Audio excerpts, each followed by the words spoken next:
Welcome to another episode of the Overserved podcast. I'm your host, AC, Rich, Angry Cops, and this is Joe, G.I. Joe, who froze our drinks. I didn't freeze them. I made you a slushie. That's a custom drink. You froze before the show started. We put some high noons in the freezer to quick flash them. We had a deadline. And now I have slushy noon, which I'm not gonna not drink.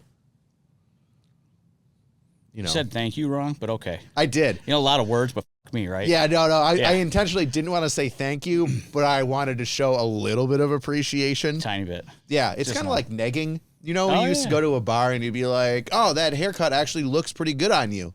And it's a compliment, but it's like, yeah, you know what I mean? Actually. Actually? Yeah. Like, I didn't think you could pull that blonde hair off, but it works. I know. You know? Speaking of actually, though, I want to welcome everybody to Rich's Basement. Oh, Kinda yes. like Mr. Rogers. I'm just going to go ahead and show you these bad boys again. These are the Crocs. Yep. House shoes. House shoes, my friend. All right. They actually feel comfortable, Rich. Do they actually? Actually. Oh, my God. You should grab your drink. But I also, too, have a slushie. Yours is a slushy as well? That's all right. We'll make it through. I don't know if we will. We're going to have to try something different. Maybe some tequila shots to start it off. We should. Hey, everybody, drink along with us. It's the freaking weekend. Doesn't that have a bell? It does. Shan't we ring it? That's right. You want to hit it? Yeah. And then for you guys out there, yep, now you got to drink. I got to drink 3 times. We're just going to start the show off appropriately. Yes. I mean, it's kind of a celebratory drink. I had the baby. You did. So I'm a dad now. He's cute. He's like, dude, I tell you what, I was worried. My wife says that she was an ugly baby when she first came out. I was an ugly baby when I first came out. So, like, small, dumb parent worries are like, geez, I hope our kid isn't like an ugly baby like we were. As if we remembered or as if it ever, like, molded us into who we are now. Maybe. I don't know. I don't think But so. the kid came out looking great. Yeah. Handsome kid. Slate gray eyes right now. I'm really hoping he gets his dad's blues. Well, he's a bean, too. He's like the size of my forearm. I know, like, he was premature by a couple weeks. Here, cheers, bud. He's proactive. He's off to a good start. He's on time. How white of him? Cheers to Little Dick. Yeah, I might have another one eventually. I'm going to put the shot glass on this end table. Oh, yes. Let's talk about that. So, as everybody knows, Joe is diligent in the comments. He's always looking for something to talk about or to talk to somebody about some things. I don't know if did that sentence make sense? You need probably another drink before it even wraps up. Jesus. Yeah, Let me a slushie. Let me drink about it. I like to read the comments to see what's going on in there. A lot of different humans in there for sure. It is one of your favorite pastimes. But we met a guy named Brad. That's true. Joe met a man on the internet. I did, and he wanted to give me some wood. Whoa. So I drove to a different state to get wood. First of all, as an SVU detective, Uh-huh. disturbing. It was free wood. How does this go wrong? Officer found raped and dead.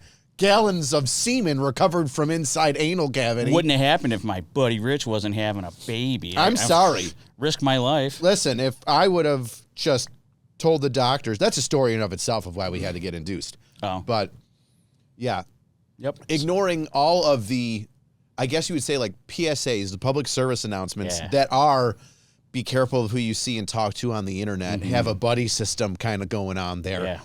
Yeah. You just, I guess the power of the Second Amendment is knowing that you can do whatever you want and you'll be safe enough. Should be, right? Right? I mean, this guy sends me a couple pictures of his hardwood, and I'm like, I'm in. I'm fucking balls deep on this. I'm going to PA. What was his name? His name is Brad. Brad? Do have his. You did do it on a post on Instagram. We did post it on Instagram. Do you remember what Brad's business is called? Off the top of my head, no. You look underneath the coasters. I did look underneath the coaster. And it says for rectal use only. Yeah. Can you see that? Somebody put a medical stamp on it Brad that says... He put Easter eggs on all the furniture. Brad did? Yeah, so underneath these coasters, there's messages on some of them. So this one's for rectal use only. This is for them square assholes, right? Yeah, that makes sense. Yeah. Drink. Damn it. For those of you playing the listening game at home, Joe bumped his mic, which means you've got a drink. Can't drink this slushy, dude. Yeah, you can.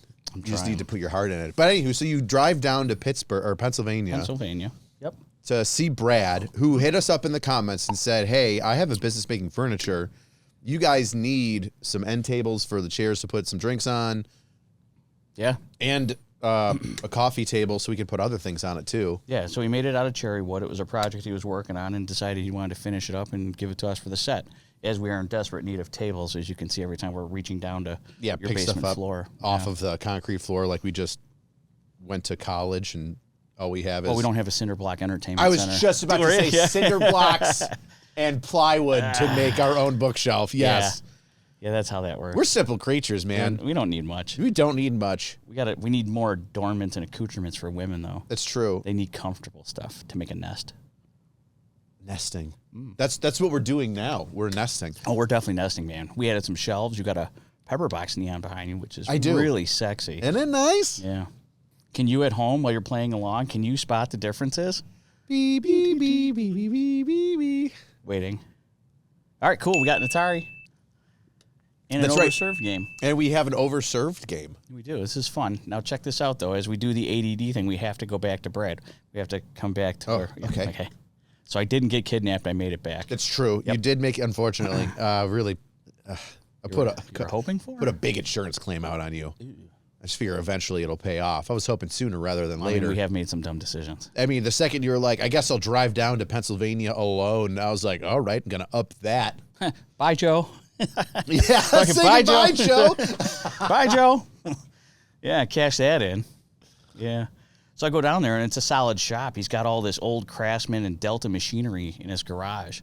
And that's the quality stuff. That's the hardcore. It probably sucks more energy than anything. But, what's a Delta machinery? Well, just the company that makes table saws and different woodworking equipment. Oh, see, I'm a novice, so I don't know anything about... It's not Ryobi. It's not this plastic stuff they make with plastic. It's got like a, 200-pound base. Okay. So like when you're cutting wood and you want straight edges and you want everything to be perfectly square, meaning 90s and all that, you want something that has been gauged and has quality materials and products. A lot of this new stuff, lightweight aluminum, it bends over time and warps with heat. Yeah. This old, no way. Not all warping. that poured steel, that pig iron.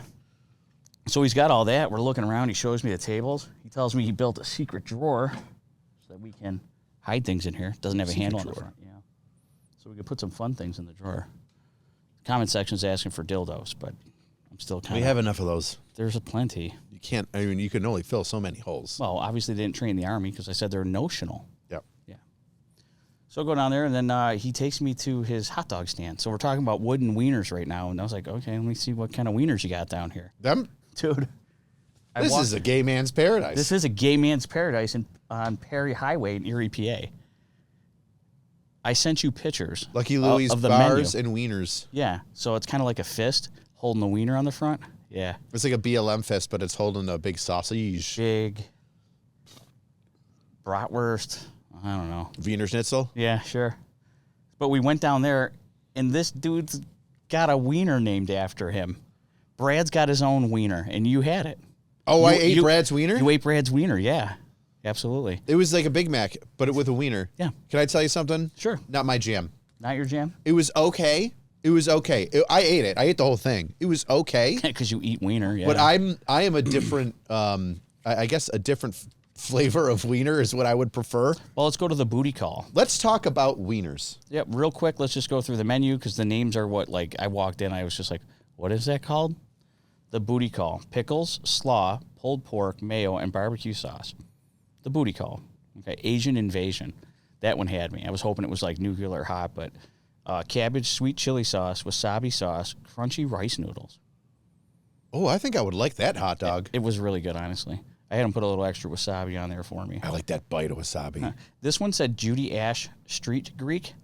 I didn't read it that way as soon as I read it. I read it as Jew Ash. Jew-ash, Jesus. I know. So either Have way. you tried the Jew-ash hot dog? It is not by Hebrew Hot Dogs. It is very not kosher. There is pig in it. It's not kosher at all. It's not kosher at all. No. At all. It comes out extra burnt. Oh my God! Stop, will you? Jesus, well done wieners. Did you know that? How do I say this? when you travel to other places like New York City or the South, something like that, they are like proud to have all beef hot dogs. I think all beef hot dogs are meh. I think the pork ones where you got beef and pork mixed together like a big bologna. It's like a brat. Salen's, yeah, like a brat. Salen's that we have up here, Wardinsky's up here does the same thing. Yeah. Isn't Schwabel's? Did they make hot dogs? Schwabel's, yeah. Yeah, they do hot dogs. I don't know what their composition of wiener is, though. I believe that they're the similar thing because But how big are they, though? Wardinsky's are big. Yeah. Wardinsky's got thick and long dogs. Wow. Salen's got long, thin ones, but they're delicious. They get the job done. Everybody likes a different shape, Hey, right? listen, whatever floats your boat, all right? Whatever hits your spot. Don't yuck my yum, all right? Wow. But I love the pork mixed in dogs compared to the all beef dogs. I think they got more flavor, better snap. Being a cop, you would. That makes sense. I do love me some me. A little bit of I piggy. love me some me. Yeah. Put that pig in me. Put that pig in me. So, yeah, I came back with the tables. It was a fantastic trip down. He knows everybody in the town. Yeah. Oh, one of those guys. Yeah, just a good, wholesome dude, man. Us, a mover and a shaker, a handshaker. I believe he's in a mortar unit, and they're having a party in July. He wanted us to bring the fire trucks down. Unfortunately, we're booked. Bro. I've had people, for those of you that don't know, Joe and I have the MRV, and the MRV is the Morale Response Vehicle, the MRV. And we've had since 2019. It started off as just a fun way to give back to the community, get people drunk. COVID happened. We were showing up for kids' birthdays because everybody was on lockdown. That was probably my favorite. COVID was a blast for me. Yeah. What do you call that? I flourished in COVID. Yeah. I was working out. I was playing golf. I still had a job because, police, kind of the need worse those. the worse the world gets, the more work we have. Oh, and even when it was first, like early 2020, when everybody didn't know what it was but was freaked out about it. I mean, I've been in the beginning. Everybody did. I don't think there was anybody that from the jump was like, I'm not going to do this. I think everybody for the first month was like, okay, there's a lot of people getting sick. This seems real. Let's, was it 10 days to stop the curve or something like that? I don't even remember what it was. Either way.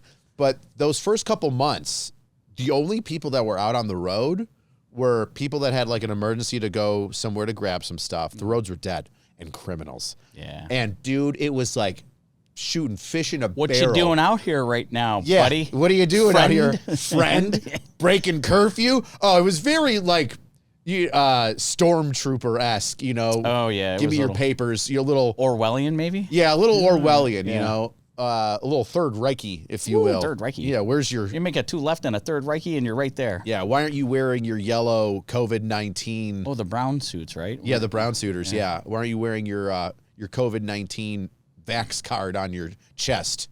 Yeah, that was an experience. That was an experience. Yeah. And so as much as I did not like the overstep of government, there wasn't silver lining. There was just a ton of criminals out, and it was like shooting fish in a barrel. Pull over a car with just no headlights, no seatbelt. You're just like, Yeah. there's dope and a gun in this car. We were living it up in COVID, for police style. Yeah. We took less police reports.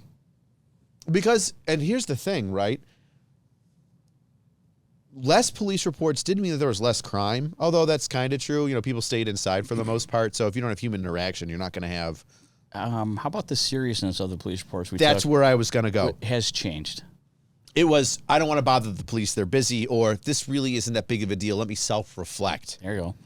Let me fix it myself. Let me not call those guys into my house to fix things for me. Right. Maybe I'll try a little of my own problem-solving skills. Like, I get, I have a healthy distrust of the government, to include policing, right? Yeah. I don't want you in my home. The Fourth Amendment is here for a reason. I should be protected in my own personal space and private property. Am I being detained? Am I right? Am I being detained? Yeah. I mean, I'm not sovereign citizen about it, but No, I'm just kidding. I had an insurance guy call me up the other day for our friend who had his house burned down. Oh, and he's God. like, are you comfortable with me recording this phone call? I said, no. He's like, oh, okay, well, thank you anyway. And then hung up. I was like, you're damn right. I'm not going to help you nitpick something. When we talk about interviews and nitpicking and recording, information for confirmation, right? I'm not asking you to tell me something I don't know as a police officer generally. I want to see you admit it. Were Yeah. you there? Were you involved? How deep was your involvement? So if you need information from me, you're looking for confirmation. I'm not giving you anything. Yeah, especially I'd for rather an just let you insurance. figure it out from point A to point B on your own. Yeah. You know, because if I give you A and I give you C, your brain's naturally going to fill in B, and that's that information you're going to use in court. Oh, Your Honor, he was in the area that this happened. Your Honor, he has related history with such and such. And then in the middle, the jury's just going to hear, dude did it. Yeah. That's the implied message in between those two, data points.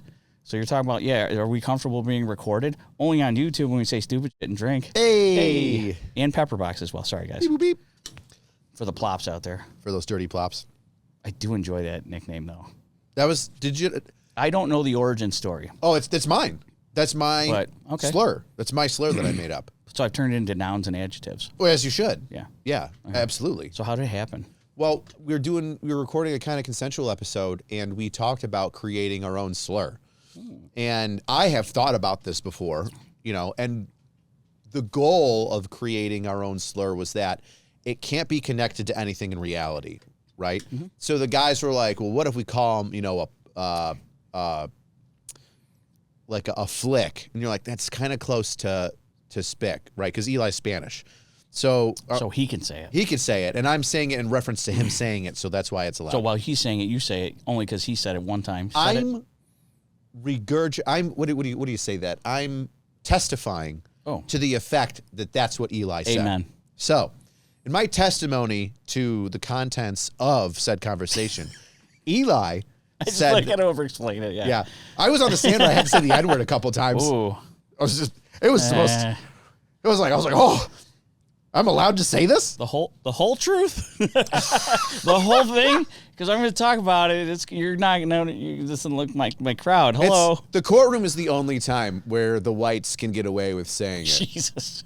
Yeah. It's a technical term at this point. It is. It's a legal term. It's like detective high or officer. I think it was officer at that point. God. They're like, and what did he say to you? And I was like, and I said the whole thing. Yeah. So, anywho. And you're still here. Okay. Yeah, I'm still here. here. Yeah, if it's in a court of law, like it's the only time. There's few occasions where the whites can say it. One of them's when you're testifying. It's really hard to think of any other ones. Well, if you're making it the hard R, then no. Yeah, I think it's the only testifying. Put it with the A.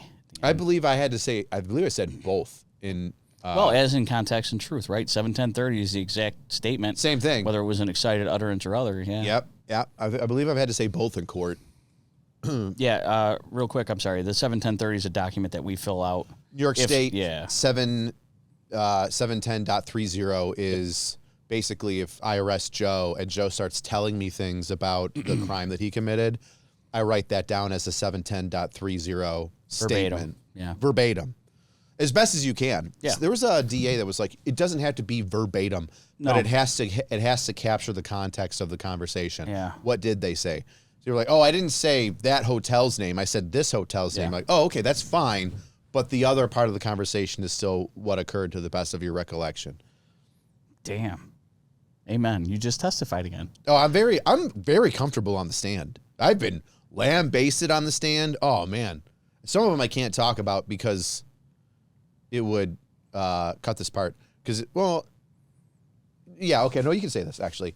So some of the times in the stand I can't talk about because it would allude to a confidential informant being used. Yeah. And whether a confidential informant is or is not being used, I'm very aware of how I can answer a question, because the last thing you want to do is burn a CI. Yeah. Especially if you're getting grilled on it, in a roundabout way by the defense.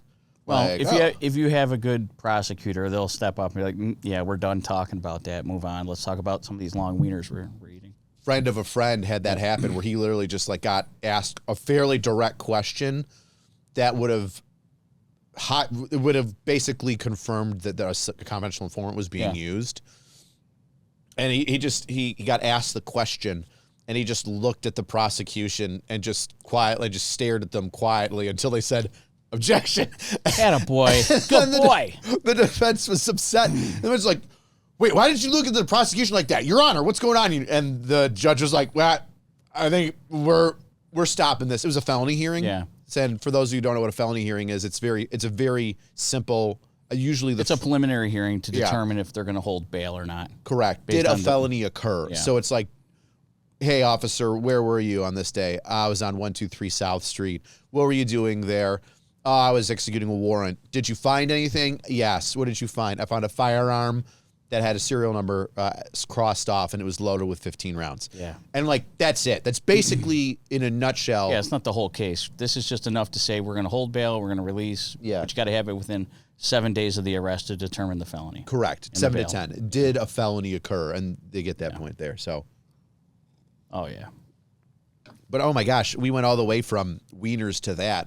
I hope you enjoyed that ADD train. Choo-choo. Dude, but we stopped at the Atari for a hot second. We did. The Atari is something that we're proud about. Well, are we done talking about Brad and his fantastic woodworking skills and the hot dogs and how I gobbled down his glizzy? Actually, there is another part of Brad that maybe you gobbled his glizzy. Jesus Christ. You gave his son alcohol. At your last unsub, we brought the fire truck. We're all having a good time. We're slinging some shots. Yep. His son walks up and was like, hey, Rich. As soon as his mouth opens, bam, bam. Shot at tequila or a shot at Tito's. So I don't think the kid understood what shot he received, but he drank it. Father was proud. yeah, it was a father-son Trust that moment. man. Well, He I could put believe I alcohol in your looked mouth. at Brad and I was like, good to go, right? I don't just give minors booze. He's not a minor. Oh, he wasn't? No. Oh, then I didn't give a shit and look at Brad at all. That's right. He looks young. Might have been somebody else then. I definitely gave some people alcohol. Yeah. Look, I'm looking at him like Clue. With permission from their parents. Yes, absolutely. At a private event, so. It was a private event. Yeah. So it was yes. the Unsub tour. It was in Buffalo, which was, I think, the best show that we've ever had, audience-wise. Yeah. Audience-wise, the participation from the audience was insane at that show. And prior to the show, we brought the Merv. Yeah. And we were giving out free booze to get the party kind of started, and people warmed up, even though it was cold AF, dude. Was it December? That's as for the rest of you guys, AF, in case true. you're not up with the lingo. I forget if I think it was in December, and it was bitter cold. It was super cold. But yeah, the fire truck ran good. Everybody got off and had a good time. We still have some pictures of that laying around if that ever needs to be posted anywhere. Yeah. I'm just exiting the vehicle. It's not a big deal. Well, that was a part of the, I believe it's only on Pepperbox, but the Unsub tour. They recorded behind the scenes stuff of like us doing the tour that year. Well, every time that we do it. The recently one hasn't come out yet, I don't think. And that was the beginning of the video, I think, was like the slow walk off the Merv. To some music and us having a party. But I remember the Merv came up because Brad was talking about bringing the Merv down to Pennsylvania, and that thing does not travel. I mean, we can do it, but Lord help us. Yeah, literally, that's it. Yeah. The Second Coming is the only reason I would take that truck an hour outside of the city, because it is not built for comfort. No, it's a 92. Yeah, it's a 92. Yeah, crank windows. It's a 1900s fire truck. Horse and carriage. So I did listen to the tinnitus part in my truck. Holy I wanted to murder us. Hold on. So I've only seen the tinnitus where it's the like TV static. I have the high E. I don't know if I hear it when he plays it because I no after. So I'm in my truck. I'm listening to our podcast. I'm like, why is everybody complaining that they're losing air hoses? They think a tool exploded. They have electrical issues. Like they're freaking out. Yeah. I'm like, I don't get it. So I plug it into the truck and I'm just driving around. Oh God, I get chills again thinking about it. And I hear the back of my ears too right now. And it goes off and I'm like, oh, that's horrific, dude. Like drive my truck into a tree, horrific. And then after that, I had the high E. So whatever sound that we played on that last episode, super interactive for anyone that listened. Jesus. Well, God. I'm not going to lie. This podcast is interactive. Oh, it is. Yeah. We get people involved in this. This isn't just a sit down and relax kind of thing. I want to know what you guys are thinking. Yeah, we're actively accidentally bumping microphones to get you to drink because Joe has no idea about his surroundings. Somebody did call us out in the comments. They're like, there's no way he hits the mic as much. Honestly, yeah, he does. All accidental. But just for that statement, I'm going to find out which one it is. There you go. There's an intentional mic. For intentional him. Mic one. Yeah. So. Yeah, Joe has very little spatial awareness when it comes to the microphone. If you think he's faking it, watch the first 2 episodes. You can see him just go, Rick, let me tell you a story, and face away from the microphone. I left the basement. We were still talking. Dude. But You've come a long way. You've gotten a lot better. Well, thanks. I had a You good sit in teacher. one spot now. You almost face the mic every time. You still do. I like to look at the camera. You fade off to the left. That's your thing. You'll go. So yes, I do tend to turn my head a little bit. It's true. What if this is my good side though? I'd hate to see your bad side. Actually, that don't look so bad on you. But yeah, I listened to that tinnitus thing that our editor put in, and holy, I get the comment section now. I'm gonna have to re-listen to it. He might hit an octave that I can't hear. Oh, you know what? That could be specific, absolutely, depending on somebody's range of either what do they call it, hearing deficits or whatever. But after that sound, it was high E for me. It actually triggered my tinnitus higher. I was like, oh, I didn't hear it. Yeah. So the one specifically that I know I didn't hear, I think was episode 3 or 4. Well, our real 4 never made it out. Yeah, for whichever episode it was, I literally listened to and then there was no high pitchness, no high E, and I was like, oh, I thought we were going to add tinnitus into this. Oh, that's weird. Like, we planned to add it, and it didn't go. I honestly think it might be at an octave that I cannot hear. Or it's a precursor to the tinnitus. Like, whatever he played on that video really triggered some. And I'm like, wow. I'm going to drive to his. Responsible for the death of a family. Nah. You got to be careful. No, people had a real good sense of humor about it. They're like, I'm driving truck. I thought I lost an airline. I was looking at my tools. I checked the compressor. Like, people with electronics were like, I was wiring something. I was like, what did I do? It's so nice that we can affect the people that listen to us. It's impact. Yes, it is. Yeah. Yep. You're in the basement with us, except hopefully driving safe while doing so, maybe. I don't know. Or maybe you're in your own basement or garage just drinking with the boys. Yeah. They have to be drinking with the boys because a couple of the guys were like, oh, I'm forklift certified. Have you seen any of Dude, I can't. So many. Let me tell you, I'm proud. I am so proud of the amount of forklift certified individuals that listen to this podcast. I'm not going to lie. The per capita of forklift certified individuals that listen to this podcast is, I bet you, dwarfs all other podcasts that have forklift certified individuals. Even if they were giving you classes on being forklift certified. It's We true. have more. And they're probably cooler. I bet you, yeah. Yeah.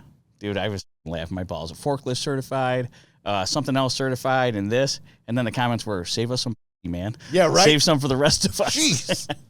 Oh, it's so good. So, yeah, I guess the comment section, too, is a form of entertainment. Dude, Yeah.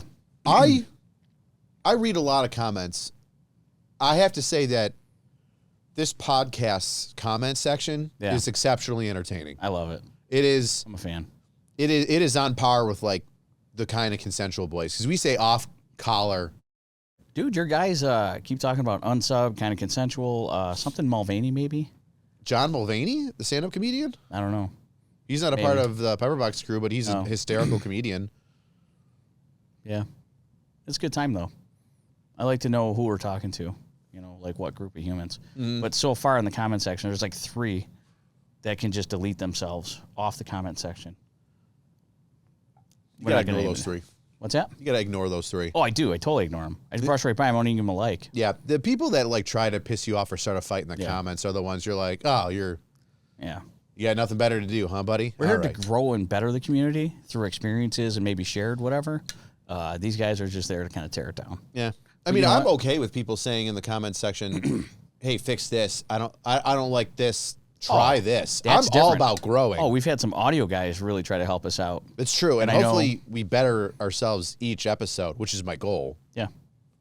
Right now, we're actually trying out a new recording thing, which I really hope works. Because if it doesn't, I will kill myself.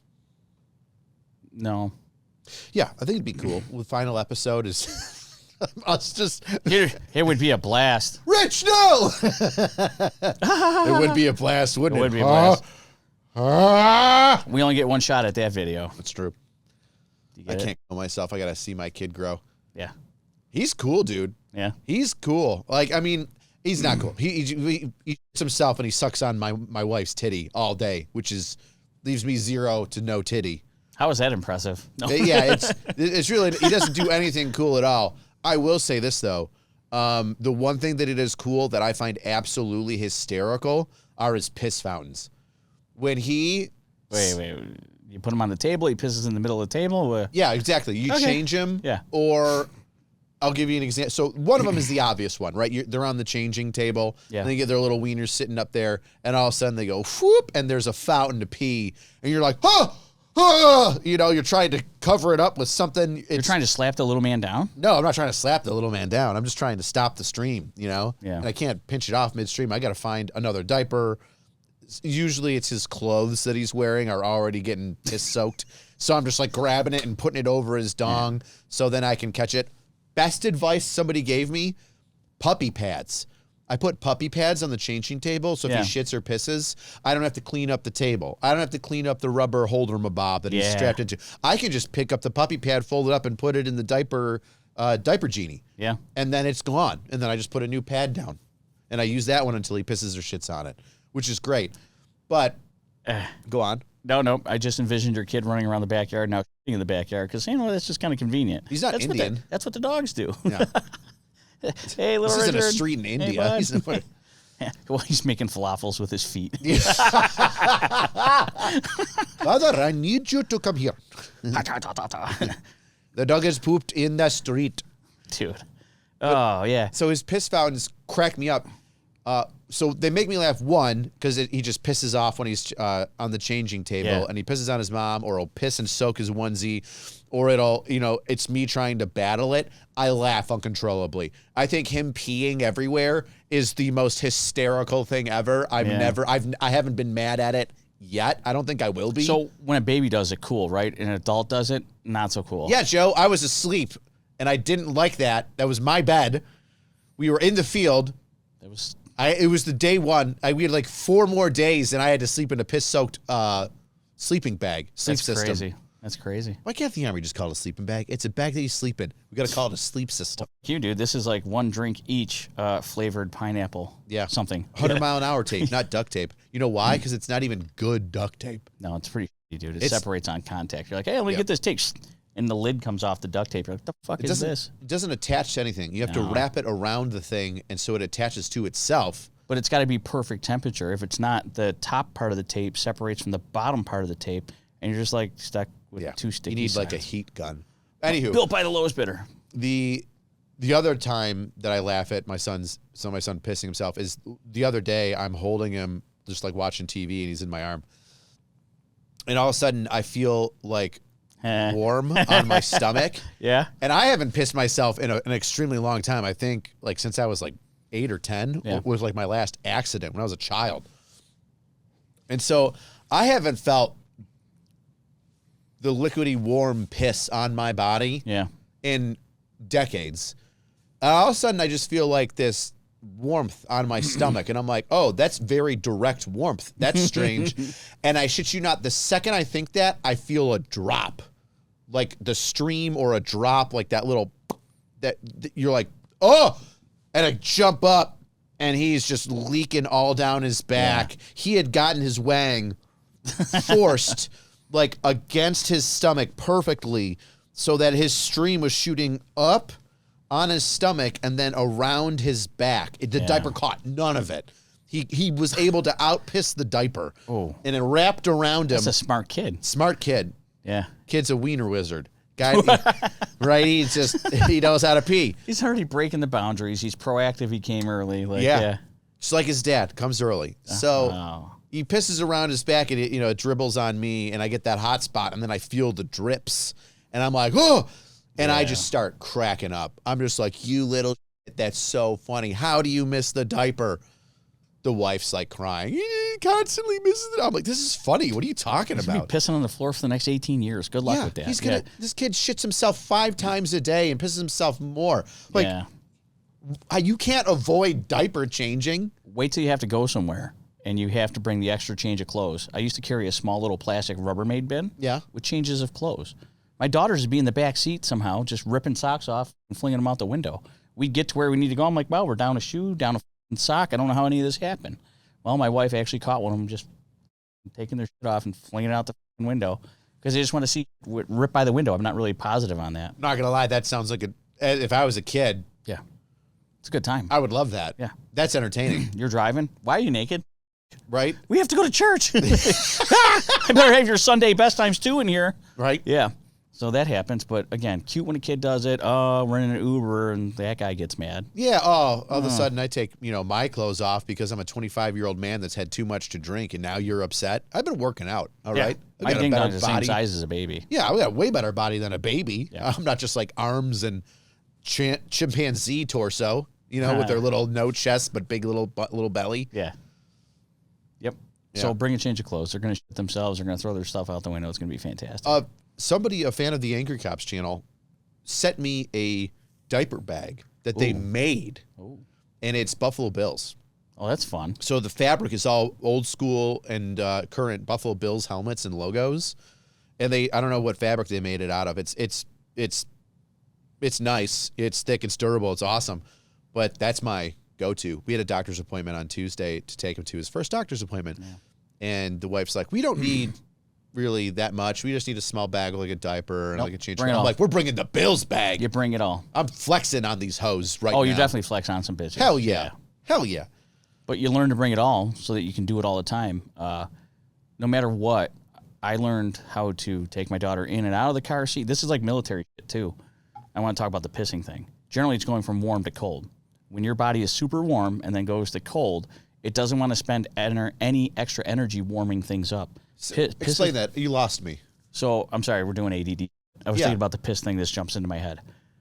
When you're really warm, right, and you go out into the cold, your body has to work harder to keep things warm. That makes sense. We want core temperature to be warm. We want vital organs to stay warm. You're burning calories. We don't need piss to stay warm. Correct. So as soon as I get out into the cold, I got to piss. You ever zip up a kid? Some of the guys listening will understand this. You want to pull 2 inches of dick out of 6 inches of Carhartt. It's because you were warm putting it on, and then you went out into the cold, and the body's like, hey, we're cold. We need to piss. We don't need this in our body to work with. Allegedly, it's a mammalian type of response. You say that. I only use that as an excuse to piss myself whenever I want.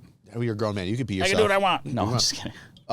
We were told take a wet wipe and put it across the kiddo's stomach before you change him, like wipe below his belly button. Yeah. And that makes it cold, and he pees himself. I bet you that the science behind that is exactly what you're talking about, that mammalian response. So, yeah.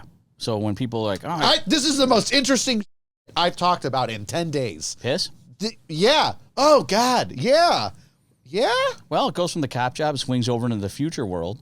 But again, anybody that puts on a bunch of snowsuit, Carhartt gear, gets out there and does a thing, you're like, man, I got to piss. Why do I got to piss? I'm not 90 years old, but I don't pass the bathroom anymore. Might as well take a leak while we can. Bro, that's so funny that it is a mammalian response to That's cold. what I heard. Why do we piss ourselves in the cold then? Like if the response, if you're going into the cold is to get rid of it. You got to pee. Yeah, because we don't want to warm the piss up. I don't want to use any extra energy keeping piss warm. That makes sense. Get it gone. Why warm the liquid? That takes energy. Let's get rid of the liquid. We're going to warm the organs and the things that are inside us that we need to keep warm to survive. Yeah. Ditch the piss. But we also know that like liquids transfer heat faster than solids. Yep. Maybe that's why we don't have to poop. Well, I don't know. We could probably look into this. We could probably do a whole episode on poop science. Poop science. This is great. Yeah, poop science. This is, I got to say, I'm so interested in this topic now. I'm literally going to go watch YouTube videos about it. Yeah. Why do you pee when it's cold? I feel like we've kind of knocked all the points down, though. You know who might know? That Grand Thumb guy. Why is that? Because he does like extreme survival things in the woods. Wasn't he a PJ or something? Yeah. Yeah. He would know about survival. Oh, I think he was a seer specialist. I believe he was a seer training specialist, not a PJ. Okay. Yeah. I'm not going to shit on Michael, but I don't know him. I don't even know. But he might know. He might know why. I could probably get his number from somebody. Wouldn't that be an interesting way to start like your first conversation with anybody ever? Yeah. Is, hey, Mike, it's Rich. By the way, why do you pee yourself when it's cold outside? Well, Rich, I've watched your podcast. You guys drink way too much. Rich, actually, I'm glad that you called me. I wanted to talk to you. I think you have a problem. Alcoholically calibrate yourself, right? You texted me that today, and I thought it was brilliant. We need to alcoholically. There's got to be a better word than alcoholically. It's too wordy. It is too wordy, but it's a fake word, so it's funny because it's made up. Calibrate. Calibrate? Alcohol. Yeah. Well, alcoholically calibrate. Drinkabrate, Alkabrate. I need to Alkabrate. Alcabrate. I'm forcing it. It's like a wiener. We'll find something. Yeah, you'll gag on it. It'll be fine. I don't like the way that came out. Never do. Never do. Yeah. Huh. Anywho. So we're done peeing on ourselves, right? Yeah, we're done peeing on ourselves. Cute as a baby, inappropriate as an adult, and judged by others. You. That's why you got to wear a rubber suit when you go to the piss parties. As soon as you said rubber suit, that Batman sketch that you showed me a long time ago on the internet. Badman. Badman, that's what it was? Pete Holmes. Oh, my stand-up comedian God. Pete Holmes. God, it's so good. Really seals in the flavor. You didn't say that. Dude, Dude. there are moments in, I guess, I want to say like internet history. Yeah. Where viral means two different things, right? It does. At the clinic. Yeah, one of them means you're not going home, Mr. Johnson. Magic. Oh, no, money cures that. That's true. You South just gotta Park solved inject it directly into your veins. Yeah. But there's like different levels of like viral stuff because you've got viral in the sense that people copy it, right? It's not so much that the original thing is that big. It's that the original thing took off and then everybody copied it. Like, I don't know if you remember the TikTok of the Native American guy who was on a skateboard drinking ocean spray cranberry juice. No. And having REO Speedwagon playing in the background. Bam, bam, bam, bam, bam, bam, bam. You don't remember that? No. All right, so that went viral. I'll watch that in a minute. But it went so viral that everybody like took that thing of this guy just skateboarding and just living life, drinking some ocean spray right out the bottle, and they copied it over and over again. Yeah. So there's that viral. There's the viral that we all know, where somebody does a thing and that specific video is reposted a million times, or that video takes off and it goes everywhere. There was a third one that I was trying to think of, and I just brain farted. Well, on we the talked third about one. the bad man, but there's a different Well, one. and the other way, I guess the other one is just like socially, everybody knows about it because you quote it. Yeah. That's the third one, is everybody quotes it. And if you look, let's look up college humor right now. I wonder how long, I didn't set my timer for the middle camera. Uh-oh.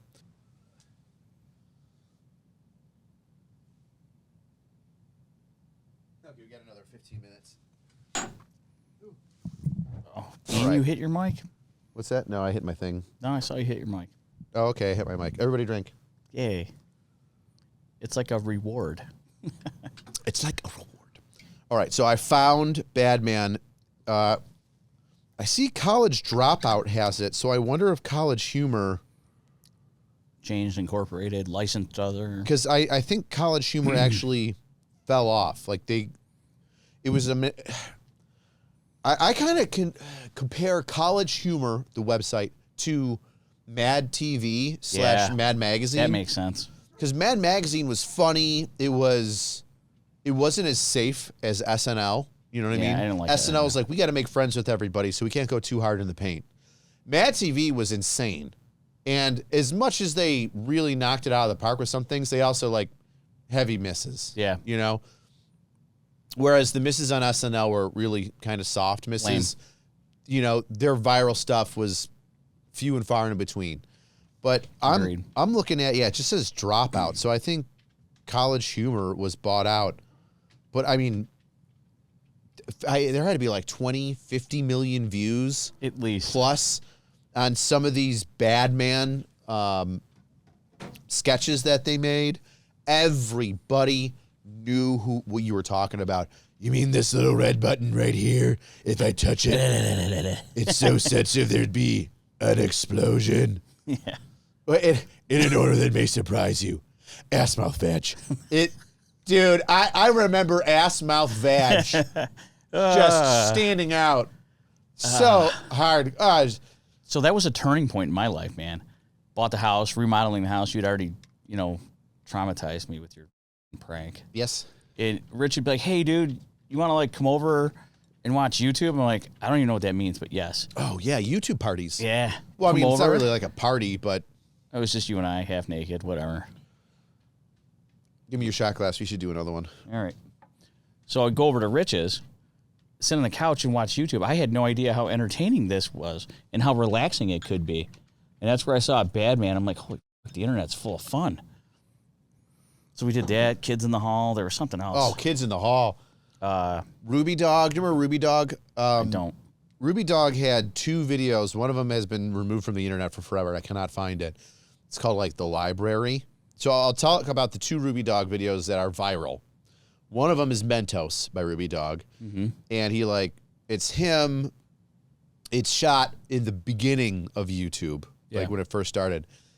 And camera quality wasn't there. And it's him and a couple buddies, and they're like, there's Stacy so-and-so. Go talk to her, man. Oh, and then he's knocking them out. He's just knocking bitches out. Yeah, they popping Mentos after they're half dead. They laugh at him. I've when seen he that goes one. up That's to hit great. on him. And they're Not like, that he's punching women, but yeah. maybe. And so he goes up to him, gets rejected. His friends are like, oh, man. And he's just like, gives him a smirk, pops a Mentos. Yeah. And then the song comes on. Mentos fresh and full of life. And so he pops the Mentos and goes over there, and the guys are like, yeah, you're going to do it. But I could see him walking towards the girls, like a successful, vibeful song. Yeah. Yeah, like he's about to ask her out and really sit, and instead he just decks her. Fucking lays her He out, just starts beating the crap out of this girl that rejected him. And it's how unexpected it was. It's hysterical. The other Ruby Dog that is disturbing is called The Library, if I'm not mistaken. And it could be Ruby Dog. I'm pretty sure it's Ruby Dog. Basically, the sketch is, hey, let's go to the library, go see these things, blah, blah, blah. You can learn this book. You can read this thing, blah, blah, blah.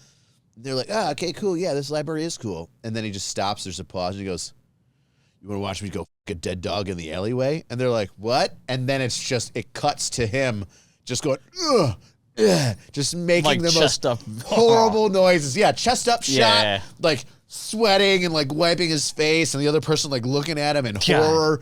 It's the most disturbing. You're like, where did this come from? But that was Ruby Dog. It was normal premise. Everything is great. And then the punchline is complete shock. Yeah. Go in an opposite direction. Completely See, I like that. That's depraved. fun. Cheers. Oh, cheers. Oh, no, do it off the crock. Put it down. There you go. Crock shots. Crock shots.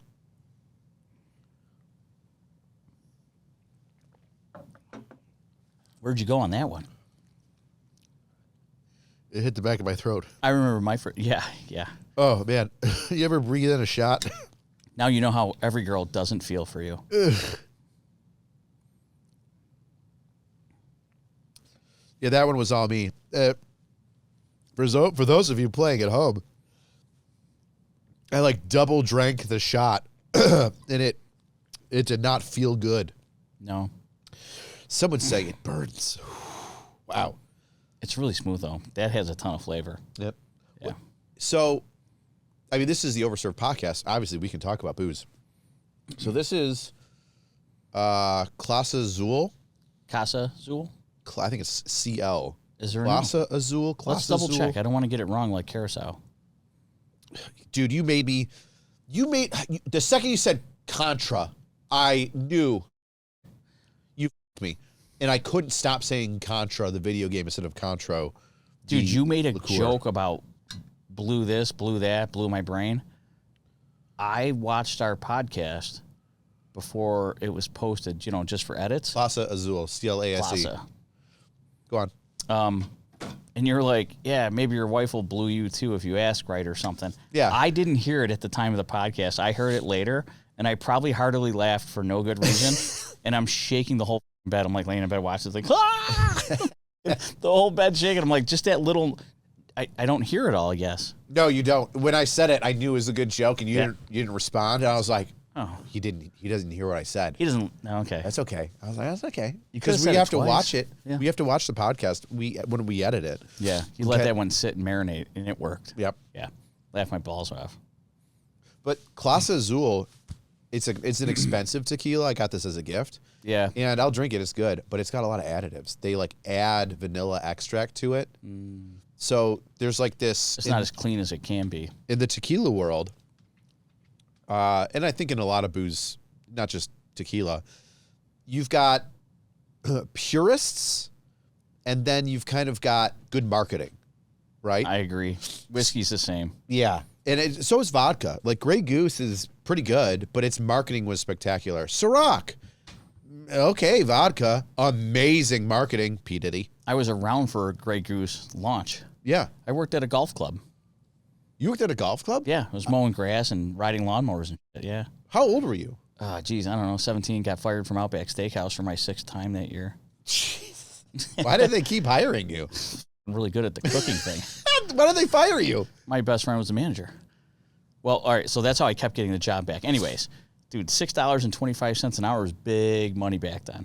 Yeah. So we're working at Outback Steakhouse. Was that back when minimum wage was like $4? Yeah, I remember that. like $4.25. Hey, if they raised it to like $4.50, then that was going to solve all the crises. Hey, maybe if they raise it to $8, that'll solve all of the crises. Hey, maybe if they raise it to $12, maybe raising minimum wage doesn't fix.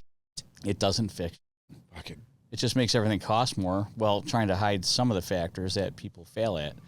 I like minimum wage jobs because they suck just enough to realize I should do something different. Yeah. Yeah. It's for old people and young people, or people that are like in between things. Yeah. Like that's what a middle or a Whoa. Uh-oh. what? Oh my God! I just completely mind farted. What wage minimum wage job is? That's what a minimum wage job is. Holy A job, not a career. correct, Matt. God, you just saw TBI in real time there. It was really neat. I was going to call 911. I thought he was stroking out. Brother, If your eyes would have rolled a little bit further. I've got I know when I have my moments. That was one of them, and it's just it's exactly that. I'm mid conversation and my mind just goes etch a sketch, and it wipes itself and goes, and then I look at you in a panic, which is not just because we're on a podcast, but even like when I'm talking with people in real life, like at the bar. I have a medical condition. Bro, and I'm sitting there like, I have no idea what we were just talking about. My brain just hit the reset button, and they'll go this and that. And I go, whoop, okay, cool, noted. And I'm back on it. Yeah. Holy.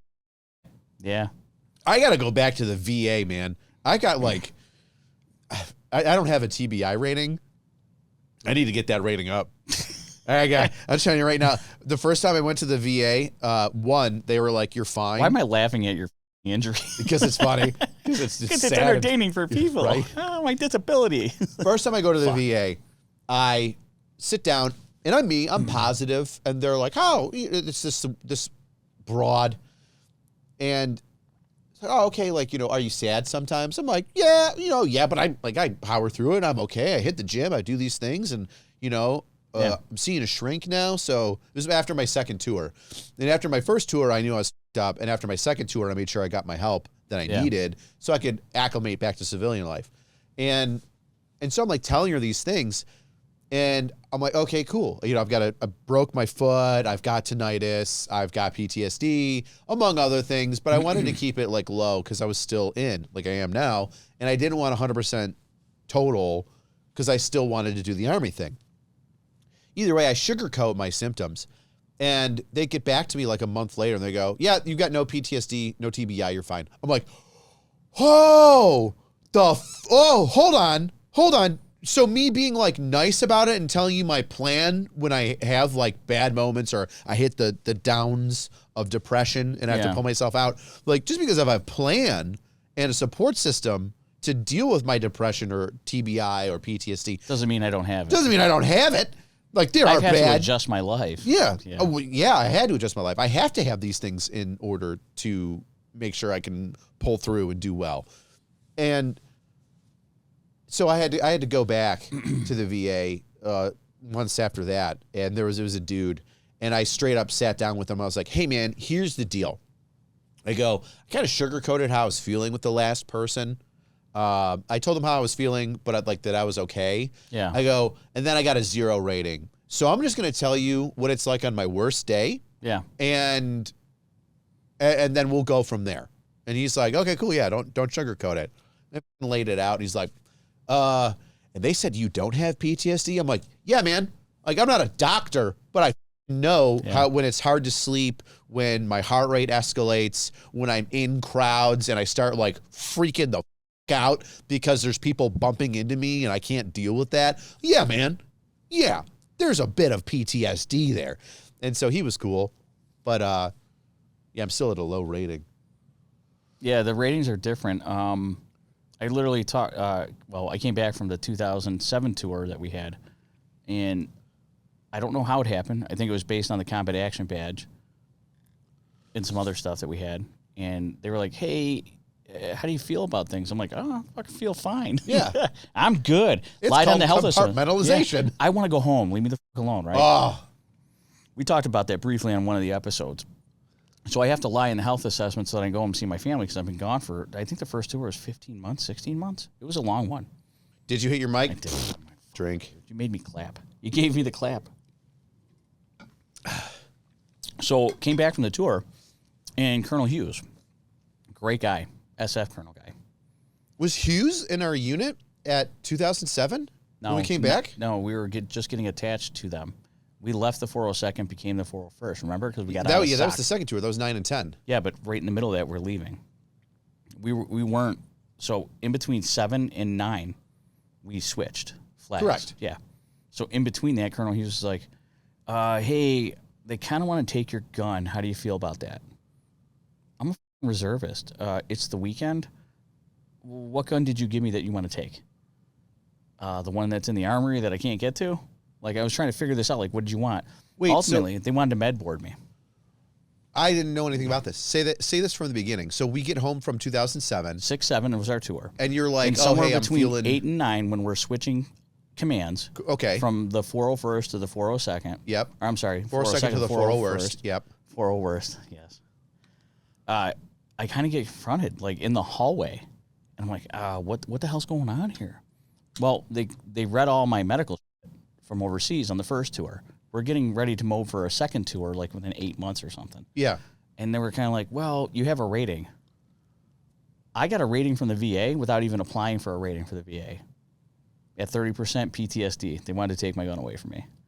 And I'm like, that's probably the worst thing you can do. Now, Colonel Hughes, being SF, worked in Panama, did all sorts of cool yeah. shit. He's like, oh, PTSD, you mean spicy memories? Spicy memories, yeah, yes. that's how all of the Green Berets work. Give him his gun. So he asked me about that, and I'm like, that's probably like the worst thing you can do because I haven't given you any indication that I'm up yet. Like, been able to maintenance or manage what I had going on. So many morons in charge. So yeah, so somebody put it down to do that, and then he went back and fought for me. He's like, absolutely not. You're not doing this, whatever. And I never got med boarded. Until years later. Oh, dude, they fucked that up 3 times too. Yeah. They fucked that up 3 times too. But taking my gun away from me, the one thing that I identified with for X amount of time, would be the worst thing you ever want to do to somebody. Like, you want to alienate me? Yeah. That's the job. I gave you everything. Put him on the rubber gun squad. Yeah, like, what are you doing? Like, put me out of the game? I don't even have a gun. Yeah. There's Joe. He gets sad sometimes, just like the rest of us. Yeah, and then take he my did shit away. War. Let's take his gun away so now he feels useless when we're deployed. So he has to rely on somebody to protect him, which is exactly what you want from G.I. Joe. Yeah. Ooh, yeah. I do have a shirt that says G.I. Joe. I got it from my nephew. That makes sense. He recently had a baby, too. Did he? Yeah. I think it Your was nephew had a baby? Yeah. How old are you? Don't answer that question. You look great. So, anyways, we'll get back to that.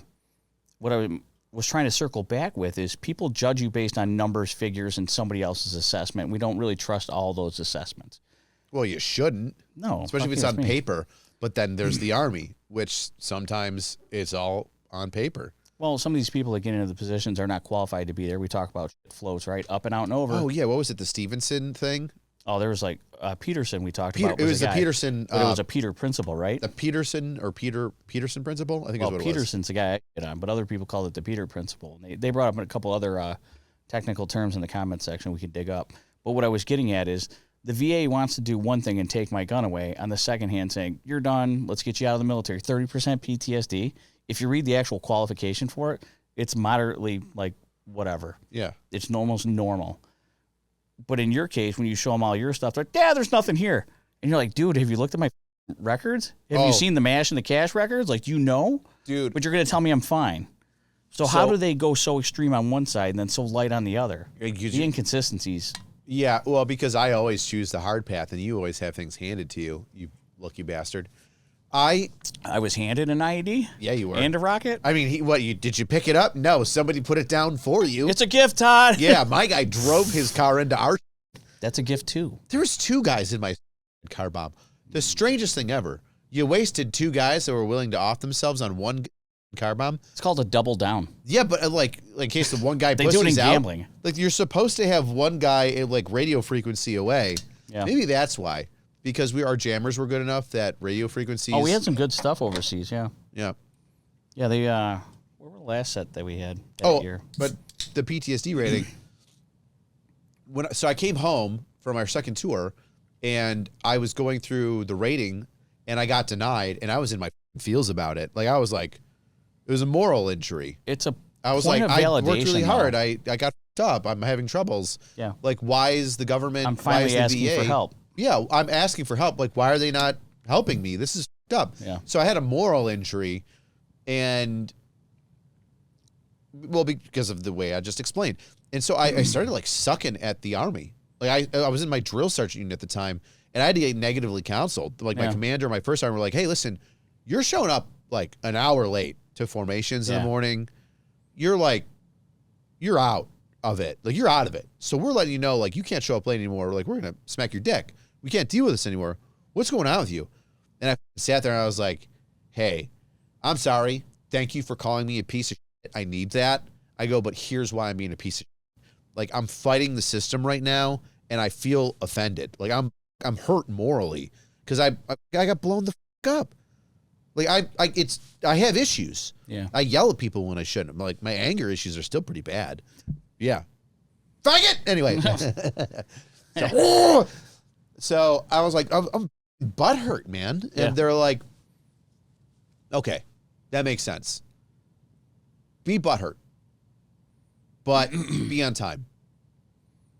And I was like, okay, cool. And like, they didn't like sugarcoat it, or they weren't as brutally like, okay, we don't give a shit to show up on time. They were outstanding for leadership.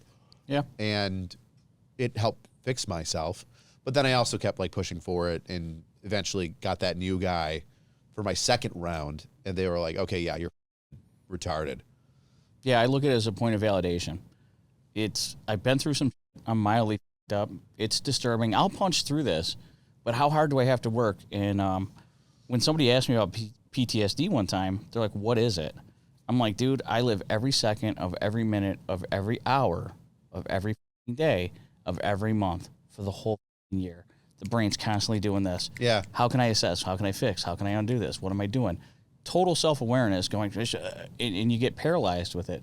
So it's exhausting sometimes too. Absolutely. Sometimes exhausting. it's normal. Sometimes I'm like, I'm kind of glad I have PTSD because I'm like, sweet, I'm on it. I'm aware of things that are going on. I have answers to questions. I like anxiety, and somebody said anxiety, ADHD, and some other things are superpowers. Yeah. I mildly agree with that. Yeah. Sometimes I need to detach emotionally from situations and look at them logically. Hold on, pause. Wife with pregnant child.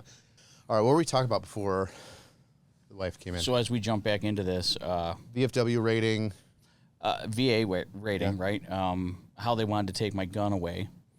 And as we get back into the PTSD, one, the variations of how they determined it was good or bad. One, I never asked for a rating. They gave it to me. Then my unit kind of wanted to take my gun away because of a 30% rating that I never went to the VA for based on my record. Which is crazy because I had to fight for mine. And Correct. then you were just like, oh, it came in the mail. Yes. Insane. But they wanted to end my military career. They wanted to go, hey, you're all set here. Thanks for showing up. You're f***ed up. Leave. Yeah. Which I like we talked about, identified, as a soldier for a certain period of time, and I gave up a lot to get there. Like when you walk away from your life and you put everything on hold and you have to say, stop this, stop that, I'm committed to this and do that. Those 15 months, I think the first one was 15 months, might have been 16, with mobilization times and things. But to come back and get that rating and then to find out that you had a hard time getting a rating only because somebody met with you for 45 minutes but didn't live with you for 15 months. Yeah. Plus all the different times that you and I are both very self-aware humans. A lot of people know what they're going through. They're just not sure how to have that internal dialogue to solve some of the issues. It's frustrating when you're supposed to go to like a professional and they go like, are you having a hard time sleeping? And I go, yeah, but it's okay. Aren't you the professional that's supposed to be like, okay, you said yes, explain yes. So I have the symptom. Let's get to the bottom of what's causing the actual problem. Yep. And we talked about that psychiatrist that I talked to that said, oh, if you have 7 drinks a week, you have a problem. Dude, we're 3 shots into this one. 2. 2? Yeah. We should be 3, though. We should be 3. We'll save the 3rd shot for the after show, where I'm actually going to bring up Caleb Hammer to Joe. Do you know who Caleb Hammer is? I'm going to talk about Caleb Hammer. So thanks for joining us today on this Overserved podcast. I'm AC, one of your hosts, and that is Joe. Have a nice night. Pour yourself a drink. Goodbye. Say goodbye, Joe. Bye, Joe.